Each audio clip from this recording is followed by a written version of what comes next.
বেঁচে থাকতে স্ত্রীকে একটি ঘর উপহার দিন। যদি একটি ঘর দিতে না পারেন, তাহলে তাকে মাথা তুলে দাঁড়াবার সুযোগ অন্তত করে দিন। তাকে স্বাবলম্বী হবার পথ দেখিয়ে দিন।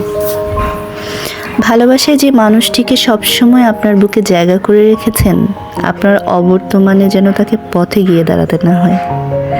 আপনার উপস্থিতি যেমন তাকে সাহস, শক্তি দেয়, আপনার অনুপস্থিতিও যেন তাকে ভাঙতে না পারে, সেটার খেয়াল রাখুন। কারণ দিন শেষে সব ছেড়ে আসা মেয়েটি আপনার মুখের দিকেই তাকিয়ে থাকে। তাকে আগলে রাখুন।